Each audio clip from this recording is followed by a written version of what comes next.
Hello and welcome to another how-to video. My name is Ditech, CTO at DVS, and today we're bringing you a brand new product from our friends and partners at Hikvision. Now, it has been a couple of weeks since I made a how-to video. I do apologise, I've been pestered a lot by a lot of you. There's been good reasons for it. One, we've been testing a lot of new technology, which we're really excited to bring you in 2025, so keep your eyes peeled on our channel for that. But also, we've been travelling a lot. I've been sick. But I have lost a lot of weight, if you haven't noticed. And also, we had Storm Dara on the weekend. Now, if you were in Wales, especially in South Wales, and you were affected by it, our thoughts and prayers go out to you. I hope you're all safe. It was a ferocious storm. But that aside, we're all safe and sound here now. There was no damage to the DVS building. And we are super excited to introduce to you a brand new product line from Hikvision, as we already stated. Now, those of you that are looking over my shoulder will see this big, lovely dark black and grey box. Now, I have done a very brief introduction on this little friendly Wally camera, as I like to call it, him, her. It's a fantastic little addition to the range. This is actually a self-cleaning bullet camera, perfect for those installation environments that get dirty and you need to clean the lens. Now, getting to the camera to clean it during a maintenance or service visit may be impractical, it might be dangerous, it also probably is going to be quite expensive. This is where this comes in. Now, this isn't new to the CCTV world. When I was installing CCTV, God, many, many years ago, we used to put water tanks on the side of the tower, on the side of the building, etc., and you'd have to go and top it up. That is very similar to this application, but you'd top it up with cleaning fluid or water, and then that would allow the camera operator at the controls, when needed, to spray the camera to clear the lens and to give you a usable picture again, because we've all seen it with dirt and dust, etc., on the lens and the horrific effect that can have on the camera, the imagery, and therefore the evidence. Now, this is a self-cleaning version of that, and we'll get the camera out shortly. Now, it can be programmed to clean itself by itself. The default is once a week, and that will last up to 2 years. So very little maintenance, very little service, and very inexpensive. You do have to fill it up at some point. And I'm sure there's lots of innovative ways that people will come up to fill that tank. But you can do it manually, so if it requires more than once every week, there is a manual option to go and do that, or you can just let it do it automatically once a week at a program time, and that will keep the lens hopefully nice, clean of dirt and dust, and the picture perfectly usable. Now, the camera itself, I'm going to get it out. It does look quite interesting, so I put the box on the side here. I'm going to lift it out.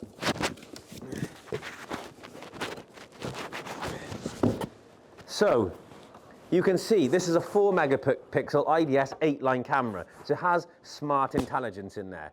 One of the functionalities that are built into this bullet camera is the ANPR function. So if you need an ANPR camera, so if you're looking for like tunnels, like motorway tunnels, like there's a lot in Wales, there's a lot around the UK, and traditionally very dusty and dirt from the road, etc., and salt grime, perfect, because it has ANPR in it as well. Entry and exit, if it's like a coal mine, not many of them around anymore, granted, but like a quarry, etc., where you want ANPR functionality, traditionally they get very dirty, the ability to clean the lens to give you a perfectly usable image, consistently is a very good application and function. But it could be a whole host of it. It could be airports, it could be, like sort of coastal areas, any area where there's dirt, like steelworks, etc. Granted, not too many of them around anymore, but heavy industry applications. This is a perfect opportunity for you to install this for your customer to give a very fault-free and usable image. Now,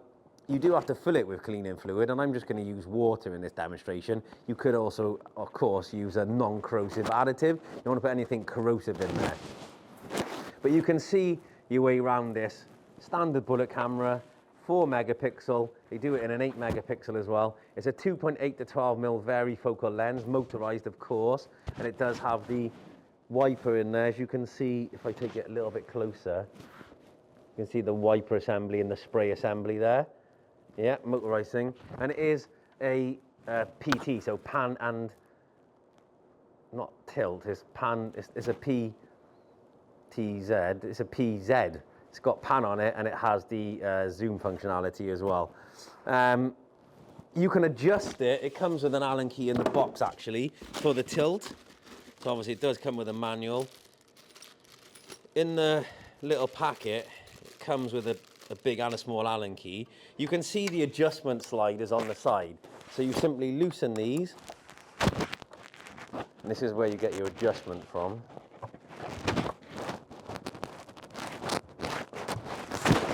So I'm going to adjust it now. Sorry, I know it's you can fast forward this bit if you're desperate. Although it's very ASMR. So when you've loosened it, it gives you the option there to tilt that, so you get the full tilt motion. So you can install it higher up, looking down, so you don't have to use the NPR functionality. Maybe you just want a very good usable image that you can clean automatically, a carefree solution. Perfect. So it's got the pan functionality, the tilt is done manually, and you can see underneath it there is the little plastic tubing that comes from this washer bottle that is fixed to the bottom.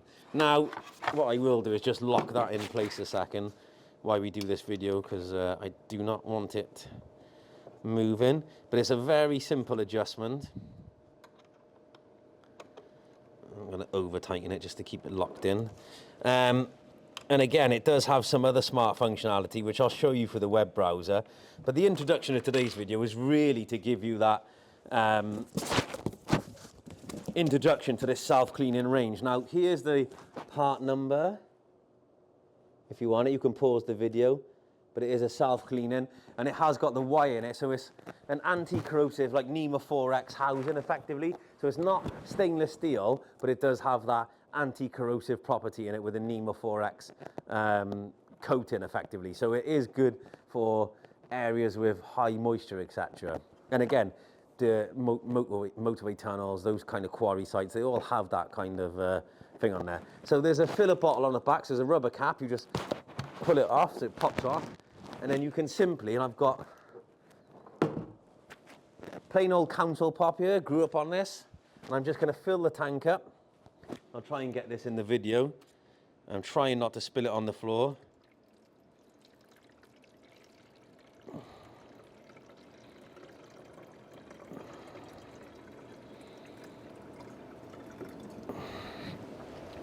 There we are, so we've got a good 1.5 litres of fluid in there. That's actually not done that much. There's a big capacity tank.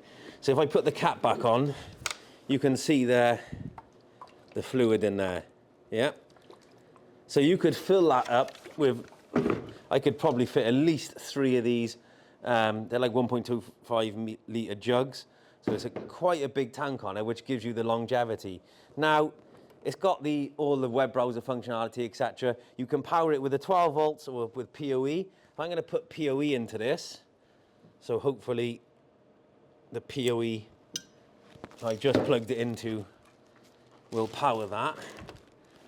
Just change it around there. Let it power up. What we're going to do then is we're going to jump onto the network, and then we're going to web browse it. And then we will show you that the auto wipe functionality. So it's going through a startup now. Yep. Going through a startup now. So we'll leave it do a startup. I'll transfer you to a web browser where we'll activate it, and we'll jump in the web browser and see what that looks like. So stay tuned.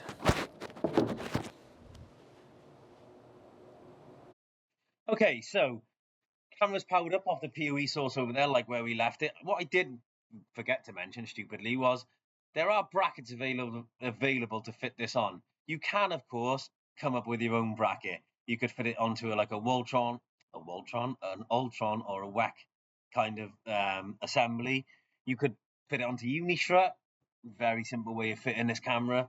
There are 2 holes on the bottom where the bracket would generally attach, or you can buy the bracket, which at the bottom of the data sheet is one of these 2 here. So if I just zoom on this, these are the 2 specific brackets you can buy from Hikvision, or you can come up with your own. So again, it is up to you, but it's not like a standard bracket. There's 2 holes underneath where the bolts will go into, and then you've got these tilt adjustable brackets available, or you can use a Voltron, a WEC, or an Ultron. Word of the day, ladies and gentlemen, word of the day. So 4 megapixel DeepinView self-cleaning bullet camera. So you can see the water tank, you can see the wiper and washer assembly on the front there. And again, got 4 megapixel resolution, low light performance with the color view technology, which is really important. 2 years maintenance free with built-in 2-liter large capacity water tank for cleaning the window once a week after filling up the water box. It's got a sun shield built-in heater to ensure a clear image under rain or snow. That's really, really good. And like I said, IP67 and anti-corrosion protection NEMA 4X. Fantastic. Cleaning liquid is not supplied. Please remember that. It is recommended to use antifreeze glass water that can withstand -40 if you're in that environment. Luckily, in the UK, we never get close to that temperature. But if you are in a region where it does get close to that temperature range, make sure you do use the antifreeze glass water or cleaning fluid. It's got face capture, it's got perimeter protection, tunnel event detection, road traffic and vehicle detection, which is deep learning based license plate capture and recognition algorithms. But it's also got tunnel event detection. With embedded deep learning based algorithms, the camera supports fallen object detection, pedestrian detection, parking detection, congestion detection, and construction detection. Now that's really handy because if you are in a tunnel environment, let's look at the Brynglas tunnels here in Wales. Traffic doesn't move that freely through them generally, as you've probably all been frustrated with. If this camera was in that location, one, you may not need the AMPR functionality in that, granted, absolutely fine. Would you need the self-cleaning washer fluid functionality and application? Absolutely. Maintains a perfectly clear image consistently. Would it be helpful to have the algorithm for fallen object detection, i.e. something's fallen from the roof, like a fixture or fitting? Yes. Pedestrian detection, of course. Pedestrians aren't allowed in that tunnel. Really vital. If we detect one, we need to know about it and alarm the monitoring station, the control room instantly. Parking detection, so if somebody could have pulled their car over, it might be broken down. Congestion detection, and then obviously construction detection. So they're all really valuable analytics. The most ones, face capture, okay, you may not use that. AMPR on those sites we mentioned, definitely. And then the tunnel event detection, definitely. Multi-target type detection, captures face, human body, vehicle in a specified region. Yeah, you might want to use that as well. Or you might want to use the deep learning target detection for perimeter. So like that's human or vehicle, etc. That might also be handy because it's in an area where the self-cleaning application is good. NEMA 4X is fantastic. It's got a heated lens, so cold temperature environment, fantastic. And you could think of it, you could use this in, like cold room kind of environments because it's got the heated glass and the NEMA 4X, perfectly suited for like a cold room style scenario. And you might want to use face detection or perimeter detection in that instance, maybe. Okay, the rest of it pretty generic. You can go for that at your own sort of time. We'll just scan through it when it comes down to the multi-target type detection, face detection. So it tells you all of it here. Perimeter protection, metadata, road traffic and vehicle and tunnel detection. Cam power over 12 volts, like I said. Anti-corrosion protection, yes. And there we go. Full spec sheet there. What's interesting on the spec sheets, it tells you now on all the new spec sheets what that level. So it's got moderate protection. So it tells you then what the moderate class is. Okay. Okay, so let's move on to SADP. So I've opened at SADP. It is on the network. I'm on the same network with my laptop recording this. Of course I am. If we scroll down, we should see. I think I did see it. Oh, here it is. So you can see the camera model here. So we're going to first enable this.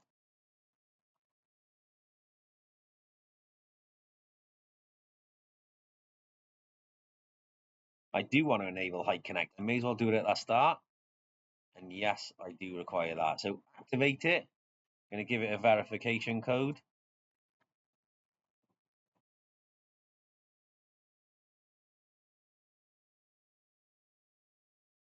And okay, and that's done.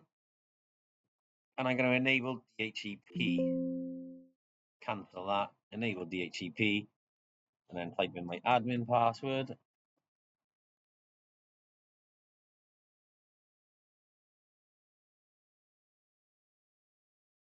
Wait for it to come back. There we go. Now if I refresh that, I just need to find that camera in the list. It will take me longer because I got so many, and not that one there. It's this one here. So it's given it an IP address. We're just going to double click on it and open it up. Close these down. We're going to log into it.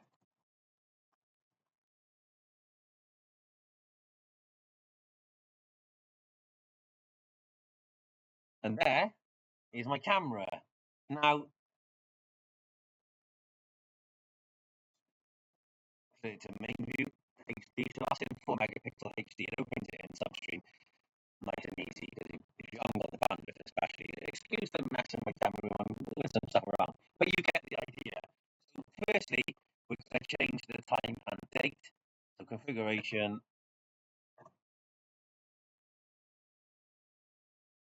time settings, manual time sync with computer,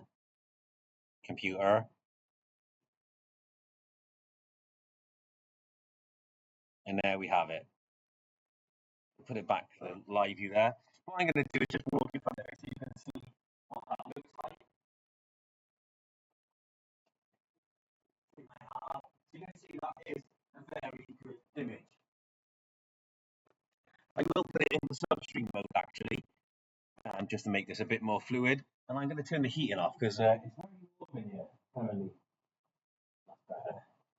That's better.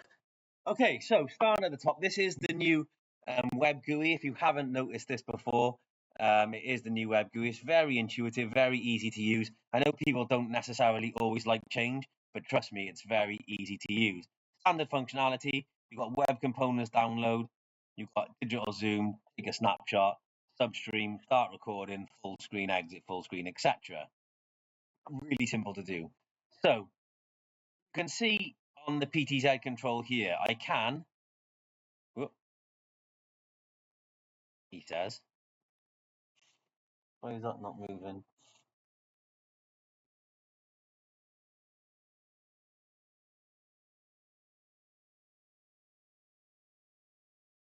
That's the zoom. In fact, I will put it back because it looks. So that's the zoom control. We have the wiper,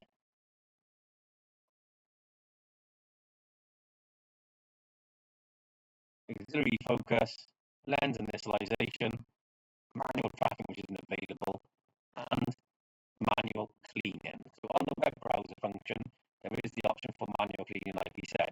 So I'm going to press this button. You hopefully should see the water go down there. You can see there, it's gone all over. I'm making a mess in my demo room. Brilliant. So I will show you that working close up with the camera. So it sprays it for about 5 seconds, quite a bit of water, so that is going to clean that really well. And then the wiper comes across. Now, I did say it had the pan control on there, but I totally lied about that. It has got pan with manual. So if I just take this,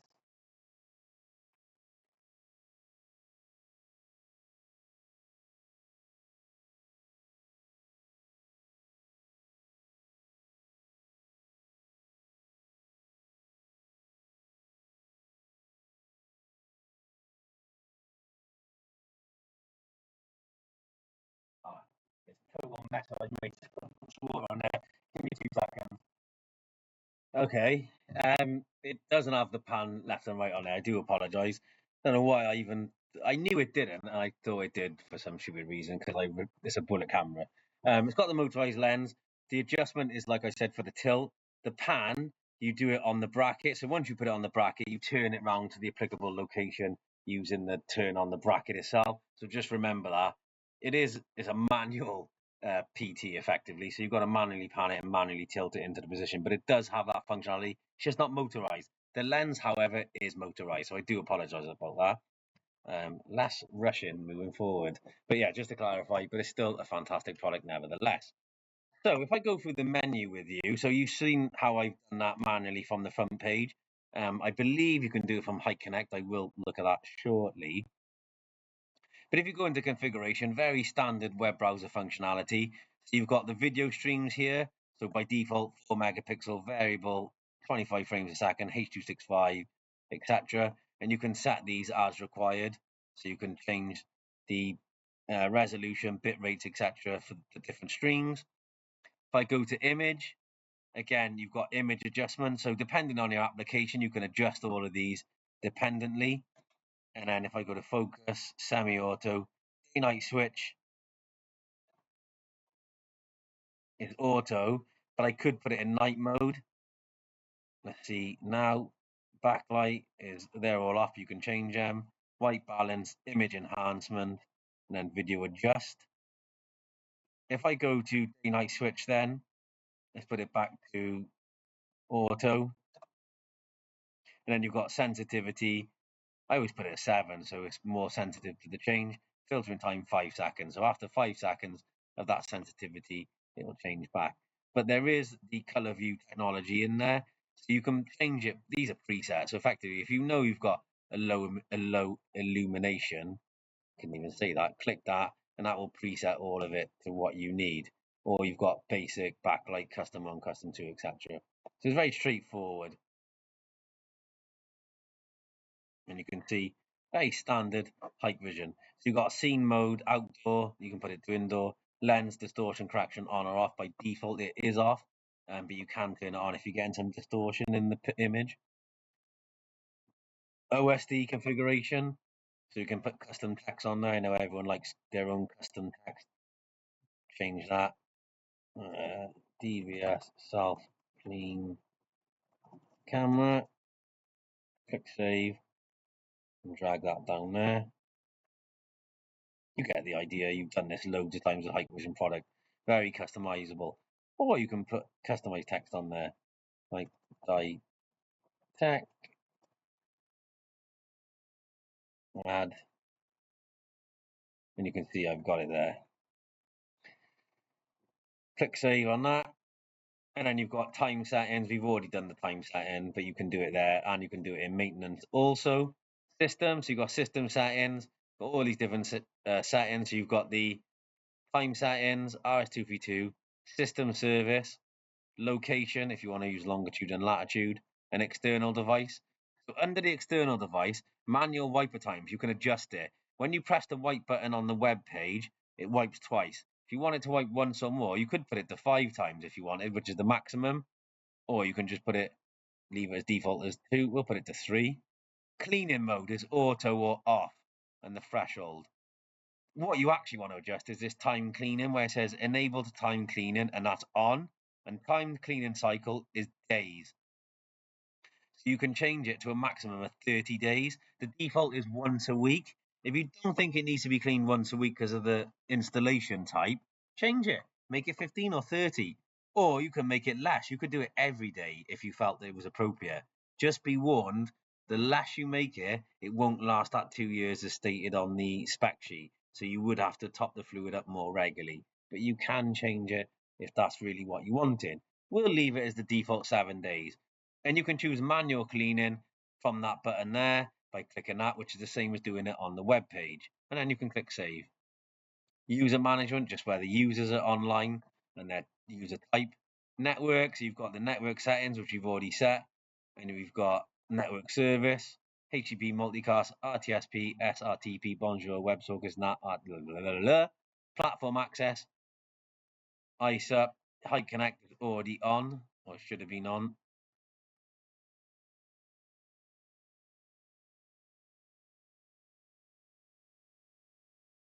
And that's online now. And then OnVIF, and then SDK. So you've got lots of different options there. SDK is older for us, but like still a lot of people use the SDK. And we use ISAPI now. But again, we've got ISUP, which is our way of adding to our backend Hike Central as a single device using a fixed IP address at the server end or over the air protocol. But again, ISUP and Hike Connect are the two, and maybe OnVIF, depending on where you're putting that. Video and audio. So again, we've just been through that further up. But region of interest, you can adjust it there. So you will see a few adjustments are available in a few different places now. So region of interest, target cropping, and then display info on stream, so dual VCAES. Image, so you've got the display settings like we sort of went through a minute ago. OSD, privacy mask, picture overlay. So privacy mask, you can add privacy masking in manually. So if you've got an area where you need to maintain privacy, maybe a house or something, you can add a manual privacy mask. And picture overlay, you can upload your own customer logo if you want your customer's logo or even your logo. Storage, if you put an SD card in there, that's where you manage it and format it, etc. Event, so we've got event and detection. We've got motion detection, which we turn off. We don't use motion detection really, very old and outdated, but it's there if you want it. Video tampering, so if somebody interferes with the camera and moves the scene. Exceptions, so hard drive falls to the SD card. Video quality diagnosis, defocus detection, and scene change detection. So you can use any number of these depending on what you're trying to achieve for your customer. And then the alarm settings that go with it, whether it's FTP, email, or the alarm server. EPTZ is off by default. You can turn that on, and you can turn it on to patrol or auto tracking. So the EPTZ application mode is on patrol, but we could put auto tracking, sensitivity, detect human, yes, and click save. So you can draw the box here. So if I just put it on here, I'll show you what that looks like now. So it's on the third stream by default. If I go back to the live view, so you'd have to add the third stream in if you want to record this stream individually.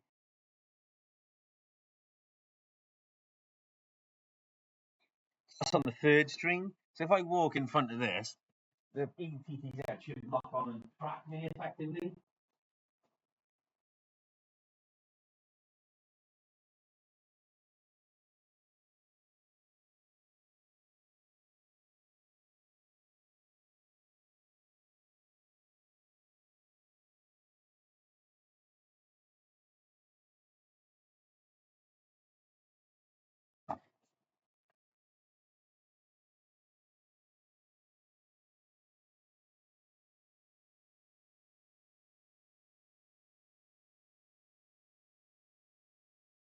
It was my fault. I didn't walk far enough away from the camera because I couldn't see myself. I put a screen tilted in now so I can see. As you can see, as I go past the camera, it should now, on the third stream, which you can see at the bottom here, you can see it just on the third stream. It should try to follow me. So if I go down the room now,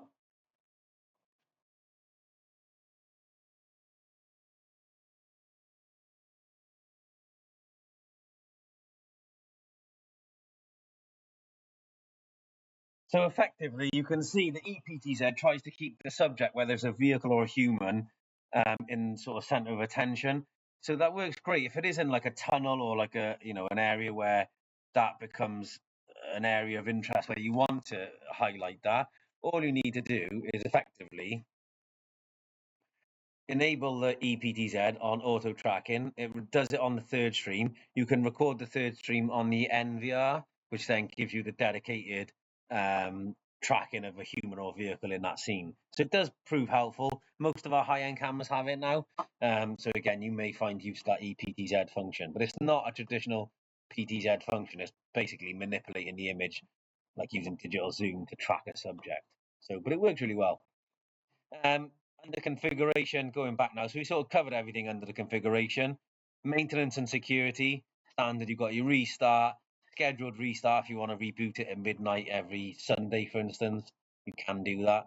Upgrade, so we upgrade our firmware, backup and restore, log, security audit, and device debugging. Very straightforward. What I am going to do is close that to stop the notifications coming through. Going back to live view again, and like I said, we've got the option to wipe and wash there, dedicated there, which I'll show you in a minute. I'm going to try and make it dirty at least, but we will show you that again. And I will try to do it from Height Connect as well, so I'll add it to that shortly. So we've also got VCA, so we've got configuration, application display. We've got no just the data at the minute, but there's nothing sort of enabled. So under VCA, we've got the smart event, road traffic, face capture, multi-target type detection, tunnel event detection, AI open platform, and monitoring. Monitoring, if you enable just monitoring, turns all of the smart functionality off, it effectively becomes a dumb camera. So you could put it in that mode to prevent anything else being used. That's what you felt necessary. There is also an option for scheduled switch. So you can actually change schedule switch, and depending on your application, you can have perimeter protection during the day, then multi-target type or detection in the night. So you can see there, if you scroll through tunnel event, AI open platform or monitoring, you can choose the day and the time in which AI becomes applicable using scheduled switch, which is really cool. We never used to have that. It is quite new, but that allows you to do that scheduled switch if you want to change between VCAs at any time of the day, of day of the week. So smart event, it's already enabled. I can click on smart event, general settings or smart event. So please confirm the settings. You click into it, and like all of the camera menus are like this now. And in fact, loads of the GUI 5 NVRs are also the same. So you've got intrusion detection, line crossing, region entrance, region exit, loitering detection. So if anyone's loitering in the area, people gathering detection. So you can set the threshold and sensitivity, etc. Fast moving detection, so fast moving object detection. It doesn't tell you the speed of it before anyone says. It's not going to go and say this object was moving at 40 miles per hour. It's just detects an object that is moving really, really fast, and you set the sensitivity.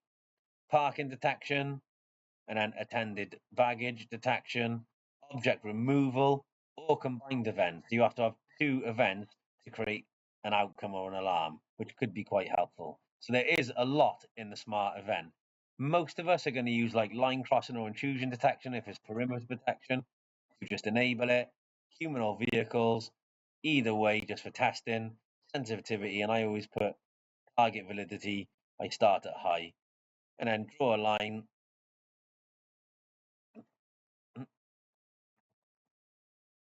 when I can get my mouse to move.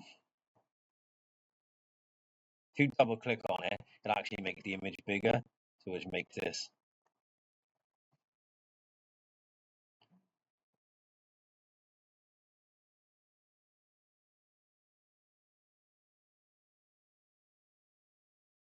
I'm just going to draw a simple line sort of by there. And then you've got draw minimum size, maximum size, and you can zoom and zoom out, etc. So, and you've got the focus, so you can do the camera controls from there. So minimum size is say like that, and then maximum size is that. So the object has to be between the two to create an alarm. So it's an additional false alarm filtering stage. So I always use it. It's really, really helpful and can eliminate a lot of false alarms. Click save on that to save the settings. Then under arming schedule, when do you want it? So 24 hours by default. And then linkage method, send email, notify surveillance center, upload to FTP, recording linkage, or custom alarm, and you can change which alarm server it goes to, or enable which alarm server. So smart event detection, you've all seen it. It's really, really simple to use. If I go to live view now,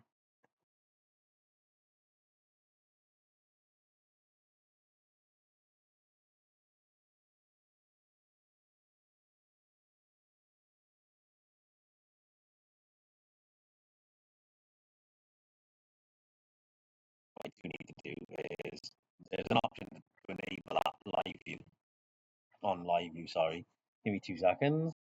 Okay, on this new GUI, the one thing you do need to do, if you want to show it on the web browser for testing, which I always like to do, under VCA, you need to go to General Settings, and there's that metadata setting there, right? So Smart Event, turn on yes. Overrule frame and target frame, yes. Enable stream rule, and then substream. So if I turn substream off, if I leave substream on, it turns on when you enable the stream rule. So if I turn this off here, I'll show you. I'll go back to live view and just refresh that.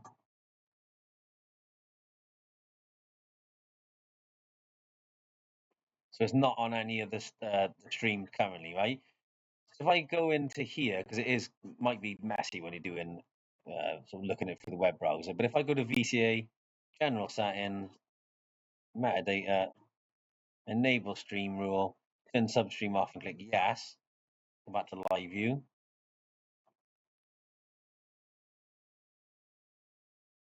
So it doesn't show it on the main or substream.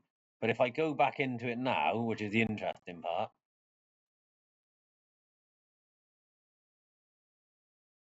yes, I want it on the substream. Go to live view, and there you go. So you can see it still for testing. You can see that's my area detection, my minimum and maximum object size, sorry, and that's my line there. So if I walk in front of that, it should still go red like a standard VCA.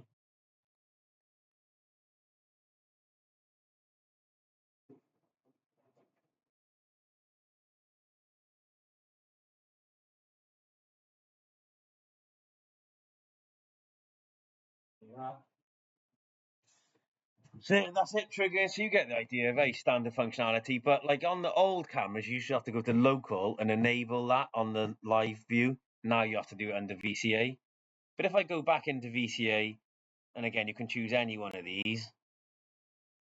I'll turn that off and click save. If I go back to smart event, let's just go like road traffic and then click next. You have to reboot it. That's the only problem with this.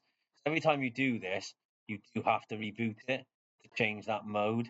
So let's look at the tunnel. You know what the road traffic is. Let's look at tunnel detection, and we will reboot it. So we'll do that and we'll come back.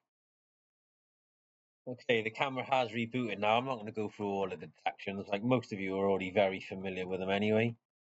So we'll do a very quick job of this. What I will do while we're waiting is I'm going to turn. And then we'll just I connect. I'm going to add the device manually.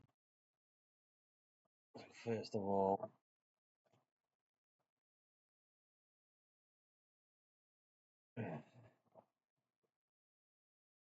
make sure everything I want is set. Yep. Okay. That's fine.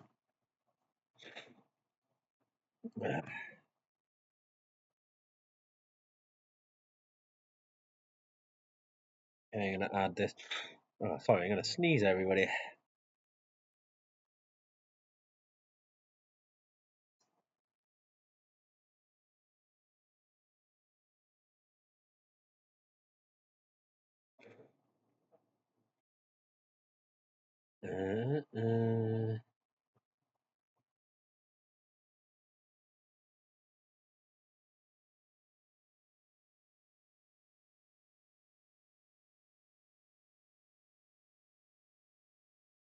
Okay, that's just adding the device to Height Connect now.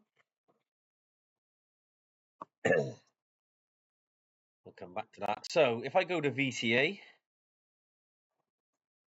so tunnel event detection, under next, you've got tunnel event detection. Please set it first. And again, you've got application, city, street, highway, or tunnel. So we call it a tunnel in the United Kingdom. And then the listening server, if the camera uploads alarms to listening mode via our company's SDK, you should set the IP address listening below. If the camera uploads alarms in arming mode via our company's SDK, you should set the IP address in the arming mode. Okay, so save and next. That's if you want to do that. This is very simple if you just want to do it without using it to like the ITS servers, etc. So you can see there, you've got polygon areas or lane areas, and you've got a configuration wizard. So if you put it into lane area, you can see the lanes there or polygon areas there, depending on where the application is. Or you've got configuration wizard. You can click on this, and then it'll start to help you guide you through it. So you can see here, name. So click add drawing and video image. So there are 4 areas. I know this is not a tunnel, but let's just pretend. So area 1, you've got solid white line, broken line, solid or broken. You have to choose the left and the right side, right? So you have to choose your areas. So you don't have to use, you could use, that could be looking at one lane, and that could be looking at the second. Now that might not even be used. So the areas 1 and 4 might not even be used. So you could delete them off like this, see? So this is your lane here.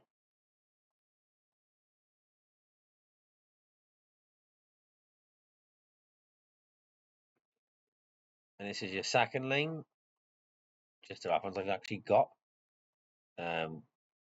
white devices there. This might not work, everyone, but I'll try. Do that. There are my two areas. So solid white line, yeah. And then click next when I finished.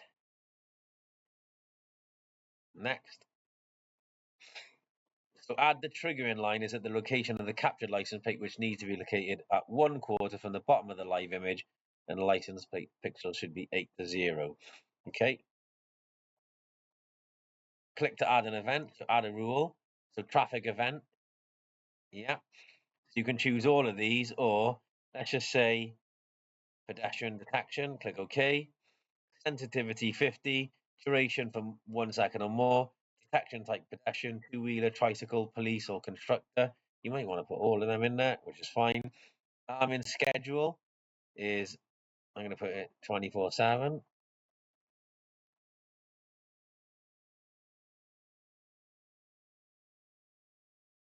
Click OK. In lane or in polygon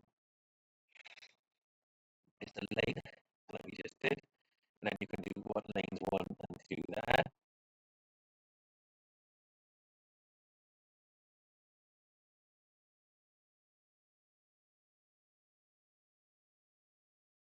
The area, not the lane. So you do that, only the 2 there, yeah.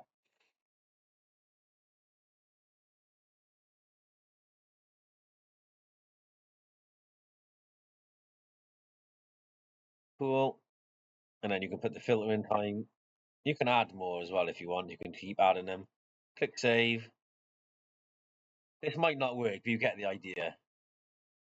So if I go to, and then you can go to advanced configuration, and you've got all these different. So tuning mode, picture, FTP host. There's a lot of stuff you can do here. So flow overlay, all of this on there, yeah.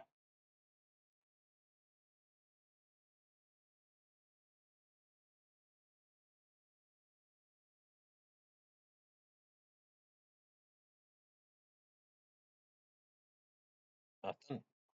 Save that.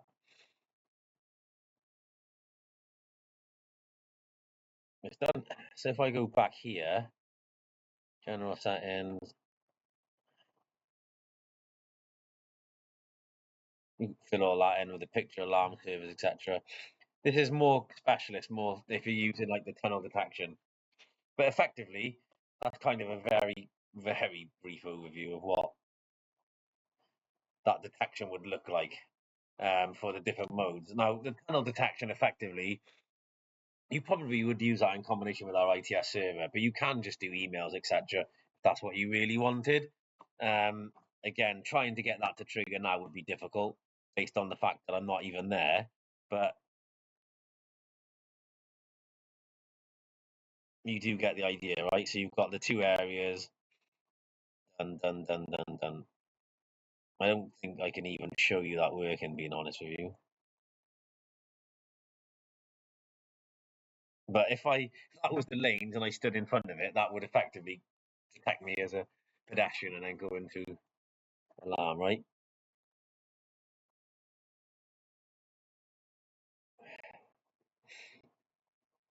And that is it. And every time you change the mode, you have to reboot the camera. There's nothing more to it than that. So if I go back to live view, you don't get to see that overlay. It's a very specialist one. So it's not like the perimeter detection where you actually get to see the overlay. You're really going to be using the our ITS application for when you're doing stuff like that. But yeah, but again, watch right from there. And what I will do quickly is try to get the height connector up and then show you it working on there. So hopefully you've got a great overview. It's really difficult trying to show AMPR tunnel detection. I don't have a tunnel. I could put it outside, I suppose. So if you want me to do that, let me know and I can fit it outside. But you get the idea. Lots of different functionalities for lots of different applications. But a cool camera, I'm sure you'll agree. So give me 2 seconds while I just get the height connect back up. So as you can see, we've zoomed the camera up so you can see the wash wipe function. See, I've got it added to Height Connect already.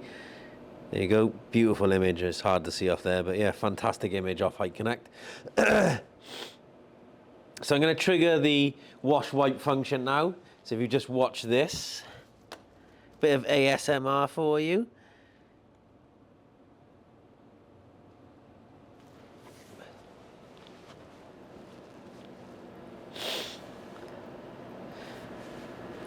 You can see the water streams coming down there, 4 nice jets of water. Cleans it really well. The water runoff comes down here and then will dry off and give you that lovely clean camera image. So what a fantastic product. I hope you enjoyed the video.